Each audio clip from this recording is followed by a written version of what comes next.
Eu vou pedir que fiquem de pé só um bocadinho. Vou pedir que abram as vossas Bíblias em 1 Reis, capítulo 18, versículo 21. Hoje vamos ler em 3 sítios da Escritura. Este é o primeiro.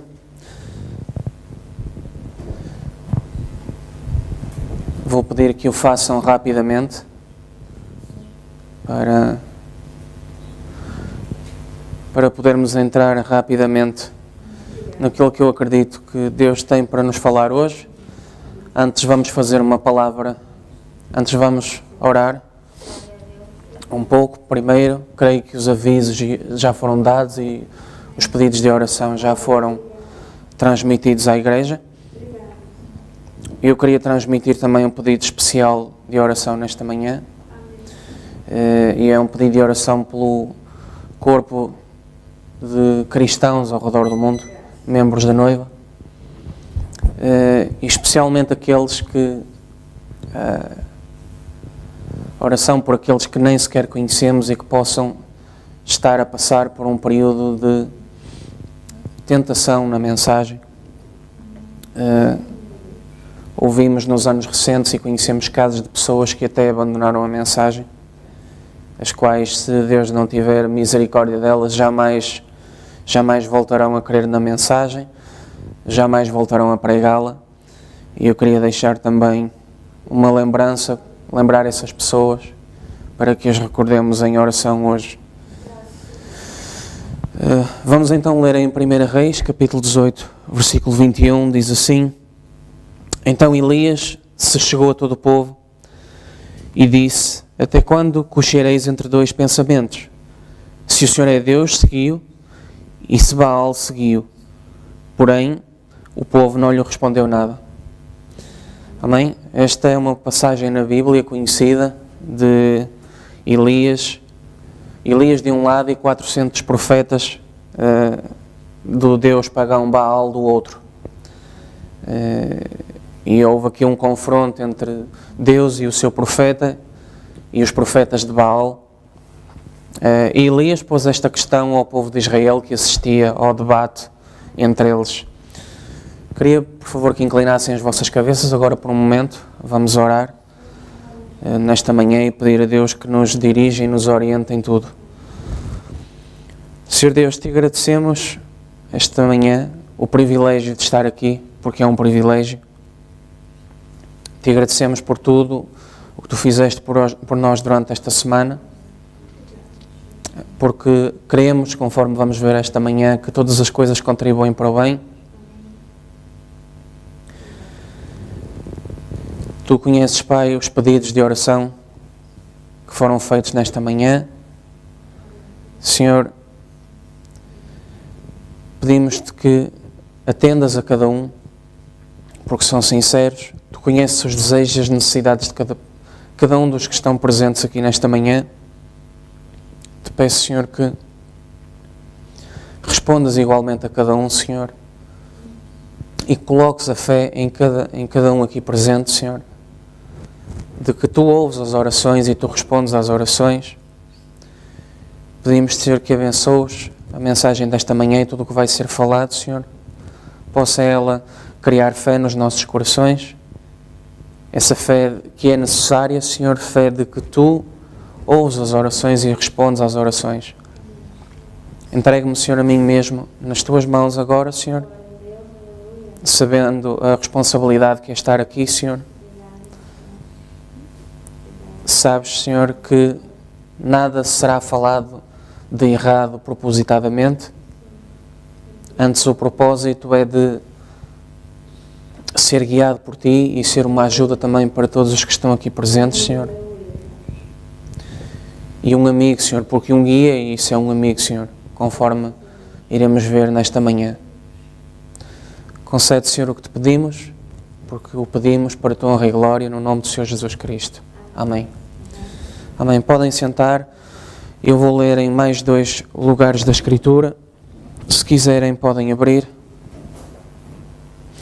O segundo encontra-se em 1 Tessalonicenses 5:21. E diz assim, eu vou ler. É um versículo pequeno também, é um só versículo e é pequeno e diz assim: examinai tudo, retendo bem. É o que queremos fazer hoje, esta manhã. E vou ler também em Romanos 8, 28 até ao 39, uma promessa que está escrita na Bíblia e que hoje queremos ver com mais atenção. Diz assim, Romanos 8, 28 até ao 39, e sabemos que todas as coisas contribuem juntamente para o bem daqueles que amam a Deus, daqueles que são chamados por seu decreto. Porque os que dantes conheceu, também os predestinou para serem conformes à imagem de seu Filho, a fim de que ele seja o primogênito entre muitos irmãos. E aos que predestinou, a esses também chamou, e aos que chamou, a estes também justificou, e aos que justificou, a estes também glorificou. Que diremos, pois, a estas coisas? Se Deus é por nós, quem será contra nós? Aquele que nem mesmo a seu próprio Filho poupou, antes o entregou por todos nós, como nos não dará também com ele todas as coisas? Quem intentará acusação contra os escolhidos de Deus? É Deus quem os justifica. Quem os condenará? Pois é Cristo quem morreu, ou antes quem ressuscitou dentre os mortos, o qual está à direita de Deus e também intercede por nós. Quem nos separará do amor de Cristo? A tribulação, ou a angústia, ou a perseguição, ou a fome, ou a nudez, ou o perigo, ou a espada. Como está escrito, por amor de ti, somos entregues à morte todo o dia, fomos reputados como ovelhas para o matadouro. Mas em todas estas coisas somos mais do que vencedores por aquele que nos amou. Porque estou certo de que nem a morte, nem a vida, nem os anjos, nem os principados, nem as potestades, nem o presente, nem o porvir, nem a altura, nem a profundidade, nem alguma outra criatura nos poderá separar do amor de Deus que está em Cristo Jesus, nosso Senhor. Amém? Amém. Deus abençoe a leitura da sua palavra e que ela produza em cada um dos nossos corações, segundo a sua vontade e o seu propósito. O tema que eu vos trouxe para hoje de manhã, é baseado nestas Escrituras, é Deus aprovar a sua palavra. Hoje de manhã vamos falar sobre este tema porque Deus sempre provou e sempre prova a sua palavra. E hoje vamos ver como é que Deus prova a sua palavra e a quem é que ela prova e através de quem é que ela prova. Quero também partilhar alguns pensamentos convosco que o irmão Branham falou na mensagem Provando a Sua Palavra, de 16 de agosto de 1964. E gostaria de começar então esta manhã por este princípio que lemos em 1 Tessalonicenses 5:21, examinai tudo, retendo bem, é o que diz. E é isso que queremos fazer hoje de manhã, conforme já tinha dito, examinar algumas das Escrituras e das promessas que estão escritas na Bíblia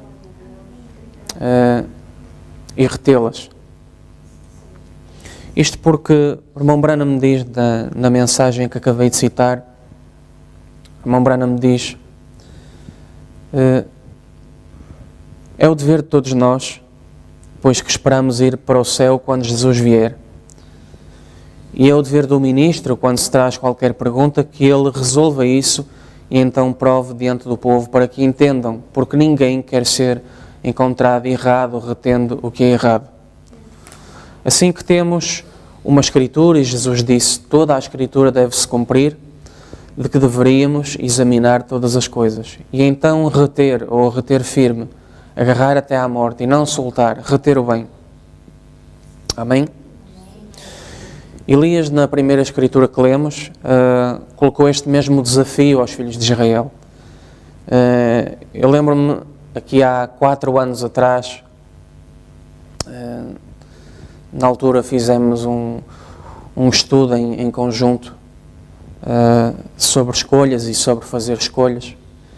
E acredito que uma das primeiras Escrituras que vimos foi precisamente esta. É uma Escritura que eu gosto de usar porque é um dos melhores lugares na Bíblia onde se vê o desafio a ser colocado e a pergunta certa a ser feita. E o desafio a ser colocado aos ditos crentes examinai tudo, retendo bem. E é o que Elias faz na escritura que lemos hoje de manhã. Ele diz mesmo, até quando cochereis entre dois pensamentos, se o Senhor é Deus, serviu, e se Baal, seguiu. Porém, vemos que na escritura que lemos que o povo não lhe respondeu nada. E em Romanos 8:28, onde lemos, temos a promessa de Deus, sabemos que todas as coisas contribuem juntamente para o bem daqueles que amam a Deus, daqueles que são chamados por seu decreto. E hoje vamos analisar esta promessa em particular.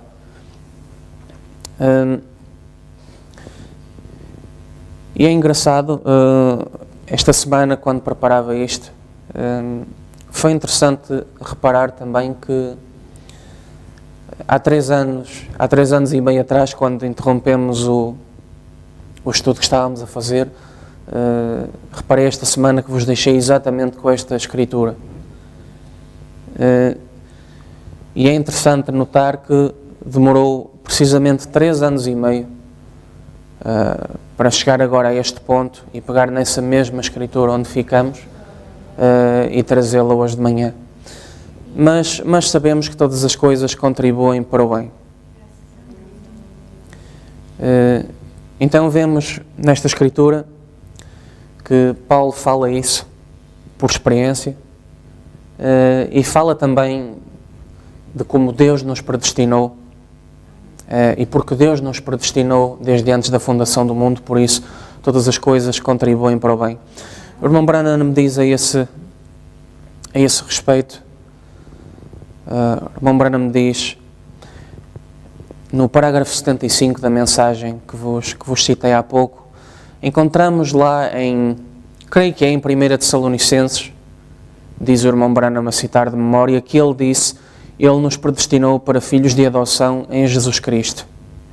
Isto é do que temos vindo a falar nas últimas semanas e foi em Efésios onde Paulo falou isto. Deus não dizendo eu te escolho e não te escolho, mas a sua presciência sabia o que você faria.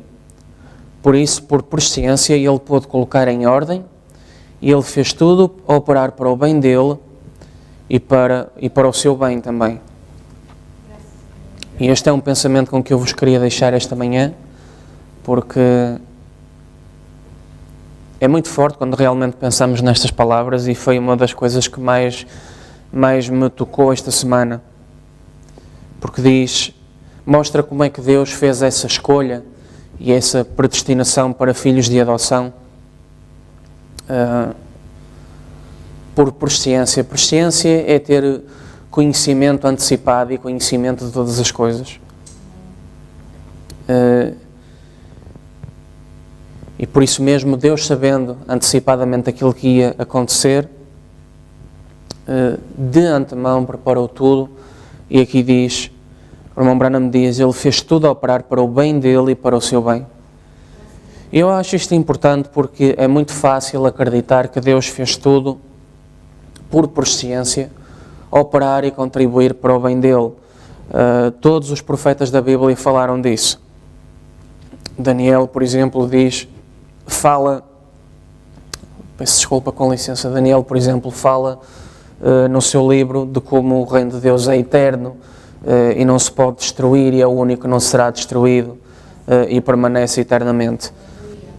Assim que, de acordo com a Bíblia e de acordo com as Escrituras, é fácil acreditar nesta parte, que Deus fez tudo a operar para o bem dele, porque a própria Bíblia diz que Deus é o Criador de todas as coisas, tudo foi feito por Ele e para Ele.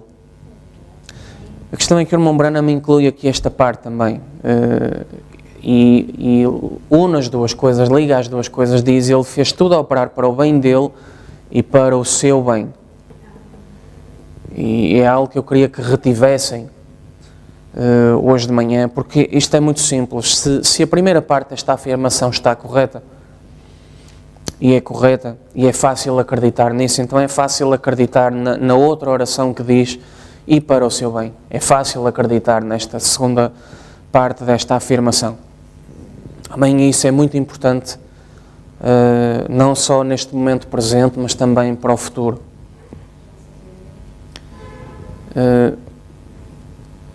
E posso-vos dar uma situação, um exemplo disto. O irmão Branham cita mais à frente, o parágrafo é o 117, e é um exemplo que para nós fará muito sentido neste momento, tendo em conta aquilo que foi falado antes no início do serviço e as situações por que passamos neste momento. O irmão Branham diz: você sabe, às vezes você fica doente e diz, bem, sou cristão, Deus, Ele cometeu um engano, Ele deixou-me ficar doente e eu sou cristão. Você não entende que a Bíblia disse que tudo operaria juntamente para o bem daqueles que amam a Deus? Isto é o irmão Branham a perguntar. Amém? Esta é uma daquelas situações em que este princípio de que todas as coisas contribuem para o bem pode ser posto em causa, mas mesmo assim o irmão Branham diz: Deus disse que tudo operaria juntamente para o bem. Amém? Mesmo que seja uma doença e seja ela de que tipo e de que for. Amém? Agora, como é que Deus prova esta promessa da Bíblia? Fácil, cumprindo-a. Amém? Temos muitos exemplos na nossa vida do cumprimento desta promessa, doenças que foram curadas, e não só e não propriamente através de medicamentos ou de ajuda médica. Temos muitos casos pessoais. Eu hoje não quero daqui falar de casos pessoais, mas posso-vos dar exemplos na Bíblia que provam isto mesmo, que todas as coisas contribuem para o bem. E um dos exemplos que eu gosto mais de usar em relação a isto é o exemplo de José, o filho de Israel, o filho de Jacó. Amém? Sabemos que ele foi aborrecido pelos seus irmãos, foi vendido aos midianitas por várias moedas de prata. Os midianitas depois venderam-no a um general egípcio chamado Potifar, que era uma das pessoas mais importantes no Egito naquele tempo. Entretanto, a situação de vida de José começou a melhorar. A Bíblia diz-nos que ele achou graça aos olhos do general egípcio, e ele pô-lo como senhor, como governante, aquilo que hoje chamaríamos um governante. Tratava e supervisionava tudo aquilo que se fazia na casa de Potifar, fazia todas as tarefas que se faziam na casa e coordenava, inclusive, a realização das mesmas. Ou seja, aquilo que hoje chamaríamos um governante de uma casa. E vemos que ele passou por um período na vida dele em que a sua situação de vida pareceu melhorar e começar a melhorar e muito mesmo.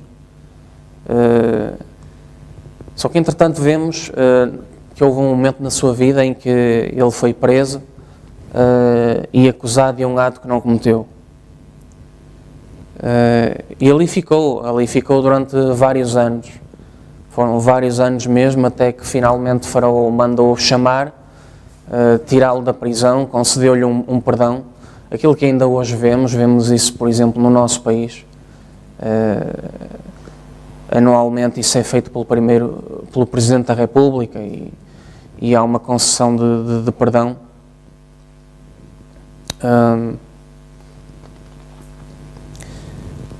E acontece ainda em muitos países também.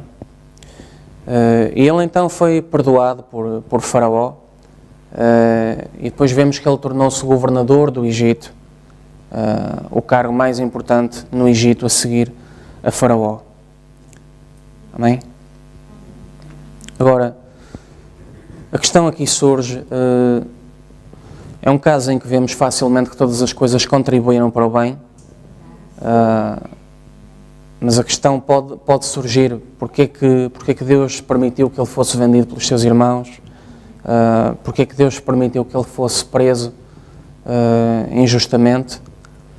A razão aqui é muito simples: para cumprir a sua palavra. Amém? Nós se formos ver os primeiros anos da vida de José, vemos que ele tivera uns sonhos, que apontavam precisamente para o futuro dele, a vida futura, e mostravam aquilo que ele seria no futuro.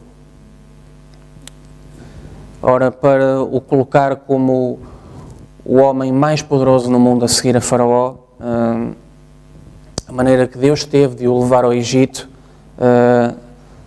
foi usar os irmãos e a inveja que tinham deles para o venderem a um povo estranho, para então ele ir para o Egito. Poderemos questionar-nos porque é que uma vez em casa de Potifar, e com um bom nível de vida, porque é que Deus permitiu ser preso, acusado de um ato que não cometeu. A verdade é que José tinha um sonho, era um sonhador de sonhos. E para Deus manifestar esse dom através dele, quando o copeiro e o padeiro foram presos, José tinha que lá estar na prisão,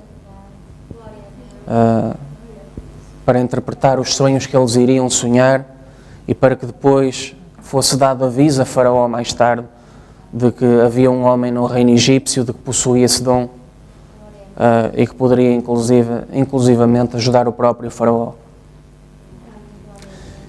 E vemos que através desse dom da interpretação de sonhos, Faraó entendeu então que José era um homem capaz de dirigir os destinos do Egito no futuro, no tempo futuro, e livrá-los da fome que os sonhos de Faraó pronunciavam que viria sobre o Egito, o que efetivamente veio a acontecer. Amém?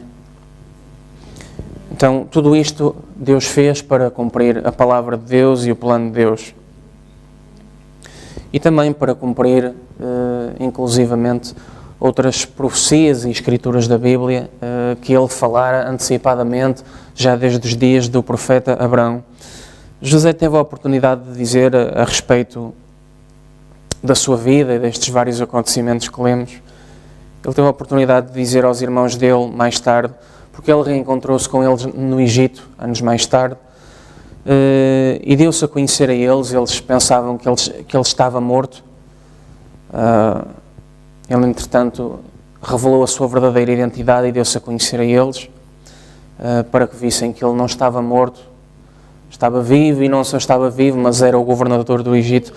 José, em conclusão, teve a oportunidade de dizer a respeito da sua vida e dos acontecimentos da sua vida, em Gênesis 45, versículos 5 ou 8. Agora, pois, não vos entristeçais, nem vos pese aos vossos olhos por me haver desvendido para cá, porque para a conservação da vida Deus me enviou diante da vossa face. Porque já houve 2 anos de fome no meio da terra, e ainda restam 5 anos em que não haverá lavoura nem cega. Pelo que Deus me enviou diante da vossa face para conservar a vossa sucessão na terra e para guardar-vos em vida por um grande livramento.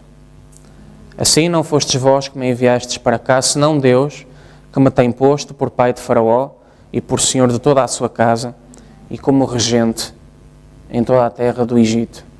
Amém? Então, este era o grande plano de Deus na vida de José o tempo todo, e por isso ele usou todas aquelas situações, mesmo as que consideraríamos mais desagradáveis, apenas para isto e para cumprir este propósito. Mais tarde, depois no livro de Êxodo, vemos que Israel tinha que estar aqui no Egito para cumprir a promessa que Deus fizera a Abraão, de que Israel estaria numa terra que não era sua, seria maltratado, mas depois sairia num êxodo e sairia liberto pela mão de Deus, sairia com a mão poderosa. Amém?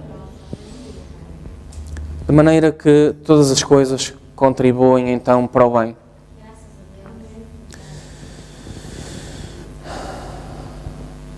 Agora, através de quem e a quem é que Deus prova a sua palavra?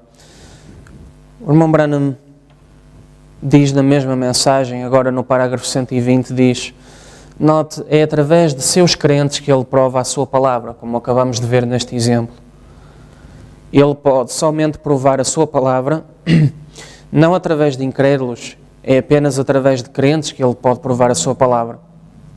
Não importa quanto o resto deles clamassem ser, oh, eu creio, irmão. Veja, se você crê, Deus provará que é assim, porque olhamos e vemos os outros. Como podemos dizer, então? Veja, é através de verdadeiros crentes que Ele prova a sua palavra, não através daqueles que dizem crer, mas aqueles que realmente creem. É através de seus filhos que creem que Ele prova a sua palavra. Ele provou através de José, Ele provou através de Elias. Mais uma vez eu recomendo a leitura em casa de todo o capítulo de 1 Reis 18, e vão ver que nesse confronto de Elias com os profetas de Baal, ele provou a sua palavra através de Elias. Ele provou através de Paulo, por isso Paulo escreveu todas as coisas que contribuem para o bem. Paulo escreveu isso por experiência pessoal com Jesus Cristo. Amém. Ele prova a sua palavra através de cada um dos seus filhos que creem. E o irmão Branham continua a dizer, agora nos parágrafos 135 e 136, se você ficar do lado dele, de Deus, ele ficará do seu lado. É simples, mas é uma grande verdade e é um grande princípio bíblico. Paulo diz, chegai-vos a Deus e Ele se chegará a vós. Amém? Deus ficará do seu lado. Ele, por exemplo, Ele tirará o calor da perseguição. Outro exemplo, Ele tirará a vida do câncer, do cancro. Ele fará qualquer coisa, Ele é Deus. Você fique do lado dEle, Ele ficará do seu lado. Ele prova que a sua palavra é verdadeira. De todas as vezes. Ele, por exemplo, com os filhos de Israel na Babilónia, tirou o calor da chama, deteve a boca dos leões, fechou a boca dos leões e assim por diante. Amém?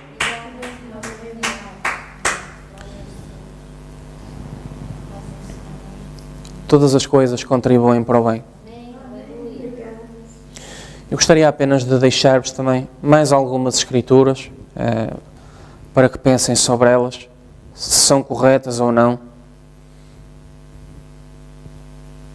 e se devemos crer nelas. Eu acredito que são corretas e que devemos crer nelas. Hebreus 13:8, muito conhecida, diz, Jesus Cristo é o mesmo ontem, hoje e eternamente.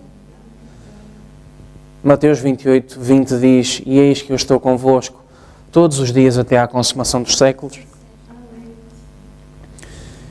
E finalmente Hebreus 4:15, enquanto nos preparamos para orar, diz, porque não temos um sumo sacerdote que não possa compadecer-se das nossas fraquezas, porém um que, como nós, em tudo foi tentado, mas sem pecado. Amém?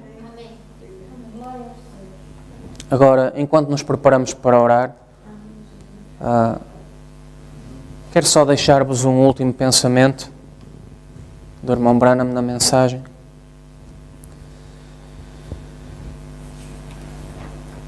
Parágrafos 264 e 284. O irmão Branham diz isto. Agora, quando oro, Deus não me vê. Ele apenas ouve a minha voz através do sangue de Jesus. Veja, Ele não me vê, Ele ouve a minha voz. E aquele sangue ali é para representar o que eu peço. Está a ver? Então Ele ouve a minha voz, mas vê apenas o sangue. Ele não me vê, por isso não posso estar sujo quando estou debaixo do sangue. O sangue limpa. Veja, Ele é o para-choque entre mim e Deus. E prometeu, pedi ao Pai qualquer coisa e eu o farei. Você crê que isso é verdade? Amém. Se podes crer, todas as coisas são possíveis ao que crê.